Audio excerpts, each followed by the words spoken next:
ಓಂ ಶ್ರೀ ಗುರು ಬಸವಲಿಂಗಾಯ ನಮಃ. ಸರ್ವರಿಗೂ ಶರಣು ಶರಣಾರ್ಥಿ. ಹಮ್ಮು ಬಿಮ್ಮಳಿದ ಅನವರತ ಶಿವ ನೀನು, ಎನ್ನ ಕರಸ್ಥಲದ ಕಳೆ ನೀನು, ಎನ್ನ ಮನೋಮಧ್ಯದ ಪರಂಜ್ಯೋತಿ ನೀನು, ಅಮರೇಶ್ವರ ಲಿಂಗದ ಅನುವಿನ ಕಳೆ ನೀನು ಸಂಗನ ಬಸವಣ್ಣ. ಇದು ಆಯ್ದಕ್ಕಿ ಮಾರಯ್ಯನವರ ವಚನ. ಇಂತಹ ನೂರಾರು ವಚನಗಳು ನಿಮಗೆ ವಚನ ಸಾಹಿತ್ಯದಲ್ಲಿ ಸಿಗುತ್ತೆ, ಅಥವಾ 1000 ಬರ್ಬೋದೇನೋ. ಬಸವಣ್ಣನವರನ್ನ ಶರಣರು ಕೇವಲ ಮಾನವರಾಗಿ ನೋಡ್ಲಿಲ್ಲ, ಅಂದ್ರೆ ಮಾನವತ್ವವನ್ನು ಮೀರಿ ದೈವತ್ವದಲ್ಲಿ ನೆಲೆ ನಿಂತವರು ಬಸವಣ್ಣನವರು. ಮತ್ತೆ ಮಾನವತ್ವಕ್ಕೆ ಮಾನವೀಯತೆಯನ್ನ ಅಳವಡಿಸಿ ಮಾನವೀಯತೆಗೆ ಇಳಿದು ಜಗತ್ತಿನ ಸೇವೆ ಮಾಡಿದಂತಹವರು, ಜಗತ್ತಿಗೆ ಹೊಸ ಮಾರ್ಗವನ್ನು ತೋರಿದಂತಹವರು ಬಸವಣ್ಣನವರು. ಹಾಗಾಗಿ ಅಲ್ಲಮ ಪ್ರಭುಗಳಿಂದ ಹಿಡ್ಕೊಂಡು ಎಲ್ಲಾ ಶರಣೆಯರು ವಚನಕಾರರೇನಿದ್ದಾರೆ ಅವರು ಬಸವಣ್ಣವ್ರ ಬಗ್ಗೆ ಒಂದೇ ಅಭಿಪ್ರಾಯ. ಆದರೆ ದುರ್ದೈವದ ಸಂಗತಿ ಅಂದ್ರೆ ಮುಂದಿನ ಪುರಾಣಕಾರರು, ಕವಿಗಳು ಮತ್ತು ಕೆಲವು ಪೂರ್ವಗ್ರಹ ಪೀಡಿತರಾದಂತಹ ವಿದ್ವಾಂಸರು ಬಸವಣ್ಣವ್ರ ಬಗ್ಗೆ ವಿರುದ್ಧವಾಗಿ ಬರೆದರು. ಬಹಳ ಜನ ಅಂದ್ರೆ ವಿದ್ವಾಂಸರುಗಳು, ಓದಿದವಂತಹವರು, ಹೊಟ್ಟೆ ತುಂಬಿದಂತಹವರು ಶರಣರ ವಚನಗಳನ್ನ ಗಮನಿಸಲಾರ್ದೇನೆ ಅವರು ಇವರು ಹೇಳಿದ್ದನ್ನ, ಹರಿಹರನ ಸಾಹಿತ್ಯದಲ್ಲಿ ಓದಿದ್ದನ್ನ, ಭೀಮಕವಿ ಬರೆದಿದ್ದನ್ನ, ಇಂತಹದ್ದನ್ನೇ ತಗೊಂಡು ಬಸವಣ್ಣವ್ರನ್ನ ಸರಿಯಾಗಿ ಅರ್ಥ ಮಾಡ್ಕೊಳ್ಳಿಲ್ಲ ಅಂತಾನೆ ಹೇಳ್ಬೋದು. ಪ್ರಾಯಶಃ ಸರಿಯಾಗಿ ಹೇಳ್ಬೇಕಂದ್ರೆ ಸಿದ್ಧಲಿಂಗೇಶ್ವರರು, ಷಣ್ಮುಖ ಶಿವಯೋಗಿಗಳು ಅರ್ಥ ಮಾಡ್ಕೊಂಡಿದ್ರು. ಅವ್ರ ವಚನಗಳು ಹಾಗೆ ಬರುತ್ತೆ.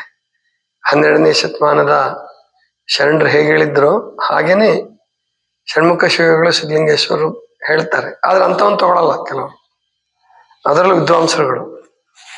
ಕವಿಗಳ ಬೆನ್ನು ಹತ್ತಿ ತಾವು ದಾರಿ ತಪ್ಪಿಸ್ಕೊಂಡಂತಹವರೇ ಬಹಳ ಜನ. ಅಂಥವ್ರು ಬಸವಣ್ಣನವ್ರನ್ನ ಸರಿಯಾಗಿ ಅರ್ಥ ಮಾಡ್ಕೊಂಡಿಲ್ಲ ಅಂತಾನೆ ಹೇಳ್ಬೇಕು. ಲಿಂಗಾನಂದ ಸ್ವಾಮಿಗಳು ಬರೋವರೆಗೆ, ಲಿಂಗಾನಂದ ಸ್ವಾಮೀಜಿಯವರು ಮತ್ತು ಲಿಂಗಾನಂದ ಸ್ವಾಮೀಜಿಯವ್ರಿಗೂ ಮೊದಲು ಬಸವಣ್ಣವ್ರ ಭಕ್ತಿ ಇತ್ತು ಅವ್ರಿಗೆ. ಆದ್ರೆ ಇಷ್ಟ್ರ ಮಟ್ಟಿಗೆ ಧರ್ಮಗುರು ಅನ್ನೋಷ್ಟ್ರ ಮಟ್ಟಿಗೆ ಗೊತ್ತಿರಲಿಲ್ಲ. ಮಾತಾಜಿಯವರು ಅದನ್ನ ಸಾಧಿಸಿಕೊಟ್ರು. ಅದು ಸತ್ಯವೂ ಕೂಡ, ಅದೇನು ವಿರುದ್ಧವಾದದ್ದು ಅಥವಾ ತಪ್ಪು ಹೇಳಿದ್ದಾರೆ ಅಂತಲ್ಲ. ಆ ವಿಷಯದಲ್ಲಿ ಅವ್ರದ್ದು ಒಂದೇ ಒಂದು ಬಸವಣ್ಣನವರ ವಚನಾಂಕಿತವನ್ನ ತಿದ್ದಿದ್ದೊಂದು ಬಿಟ್ರೆ, ಬಸವಣ್ಣನವರ ವಿಷಯದಲ್ಲಿ ಸರಿಯಾಗಿ ಅರ್ಥ ಮಾಡಿಸಿದ್ರು. ಜೊತೆಗೆ ಲಿಂಗಾಯತ ಧರ್ಮವನ್ನ ಬಸವ ಧರ್ಮ, ಅದನ್ನ ಸಿದ್ದರಾಮೇಶ್ವರರು ಅದನ್ನು ಕೂಡ ಹೇಳಿದ್ರು 12ನೇ ಶತಮಾನದಲ್ಲಿ, ಅದನ್ನೇ ಪ್ರತಿಪಾದನೆ ಮಾಡಿದರು. ಇಲ್ಲಿ ಆಮೇಲೆ ಏನು ಪೂಜಾವ್ರತ ಮಾಡಿದ್ರಲ್ಲ, ಪೂಜಾವ್ರತ ಮಾಡಿದ್ರಲ್ಲೂ ಕೂಡ ಅಂತ ಏನ್ ದೋಷ ಕಾಣಿಸ್ತಿರ್ಲಿಲ್ಲ. ಯಾಕೆ ಅಂದ್ರೆ ಸಾಮಾನ್ಯ ಮಟ್ಟದಲ್ಲಿರ್ತಕ್ಕಂತಹ ಅಥವಾ ಅನ್ಯ ಪೂಜೆಗಳನ್ನ ತಮ್ಮ ಸಂಪ್ರದಾಯದ ಅಲ್ಲದ್ದು ಅಥವಾ ತಮಗೆ ಅರ್ಥನೇ ಆಗಲಾರದಂತಹ ಪೂಜೆಗಳನ್ನ ಸುಮ್ಮನೆ, ಅದು ಹೋಮ ಯಾಗ ಯಜ್ಞಗಳು ಇಂಥದ್ರಲ್ಲಿ ಕಳೆದೋಗ್ತಾ ಇದ್ದಂತಹ ಬಸವಣ್ಣನವರ ಅನುಯಾಯಿಗಳನ್ನ, ವಚನ ಧರ್ಮದ ಅನುಯಾಯಿಗಳನ್ನ, ಲಿಂಗಾಯತಗಳನ್ನ ಅವರು ಸರಿಯಾಗಿ ದಾರಿ ಕರ್ಕೊಂಡು ಬಂದರು. ಅದಕ್ಕೆ ಅನಿವಾರ್ಯವಾಗಿ ಅದು ತತ್ವಕ್ಕೆ ಸ್ವಲ್ಪ ಏನು ವಿರುದ್ಧ ಅಂತ ಅನ್ಸಿದ್ರು ಮೇಲ್ನೋಟಕ್ಕೆ ಬಸವೇಶ್ವರ ಪೂಜಾ ವ್ರತ ಶುರು ಮಾಡಿದ್ರು. ಅದು ಹೇಗಿತ್ತು ಅಂತ ಹೇಳ್ಬೋದು ಅಂದ್ರೆ, ಅದು ಈಗಂದ್ರೆ ಶುದ್ಧ ಬಂಗಾರದಿಂದ ಆಭರಣ ಮಾಡಕ್ಕಾಗಲ್ಲ. ಒಂದ್ ಸ್ವಲ್ಪ ಏನಾದ್ರು ಕೂಡಿಸ್ಬೇಕಾಗತ್ತೆ ಅದಕ್ಕೆ, ತಾಮ್ರನೋ ಅಥವಾ ಇತರೆ ಯಾವ್ದಾದ್ರು ಲೋಹನ ಕೂಡಿಸಿದ್ರೆ ಮಾತ್ರ ಚಿನ್ನ ಗಟ್ಟಿಯಾಗಿ ಅದರಿಂದ ಆಭರಣ ಮಾಡ್ಲಿಕ್ಕೆ ಸಾಧ್ಯ. 24 ಕ್ಯಾರೆಟ್ ಅಂತ ಏನ್ ಹೇಳ್ತಾರಲ್ಲ, ಶುದ್ಧ ಅಪರಂಜಿಯಿಂದ ಯಾವುದೇ ಆಭರಣವೂ ಆಗಲ್ಲ, ಬೇಡ ಇದ್ದಂಗೆ ಇರ್ತದಂತಷ್ಟೇ. ಅದರಿಂದ ಹಾಗೆ ಶುದ್ಧ ಬಸವ ತತ್ವದಿಂದ ಸಂಘಟನೆ ಆಗಲ್ಲ ಅಂತ ತಿಳ್ಕೊಂಡು, ಮತ್ತು ಈಗಿನ ಜನರು ಜನಸಾಮಾನ್ಯರು 770 ಅಮರಗಣಗಳ ಮಟ್ಟಕ್ಕೆ ಏರಿದವರಲ್ಲ.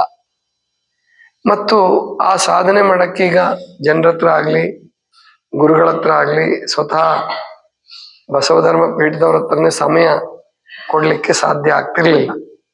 ಆದ್ರಿಂದ ಸಂಘಟನೆಯ ದೃಷ್ಟಿಯಿಂದ ಅವರು ಆ ವ್ರತವನ್ನು ಮಾಡಿದರು, ಸಂಘಟನೆಯನ್ನು ಮಾಡಿದರು.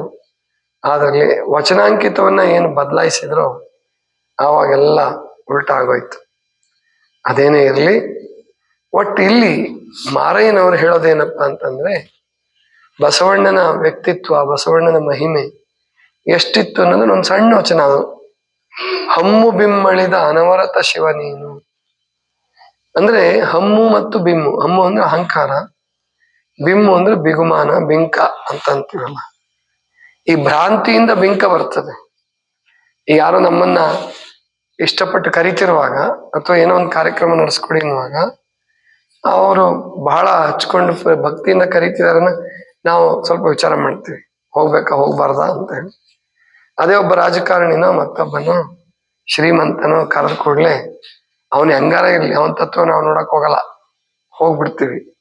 ಇದು ಸರಿಯಾದ ಪದ್ಧತಿ ಅಲ್ಲ. ಹಮ್ಮು ಬಿಮ್ಮು ಇಲ್ಲದೆ ಇದ್ರೆ ಎಲ್ಲಿ ತತ್ವ ಇದೆಯೋ ಮತ್ತು ಎಲ್ಲಿ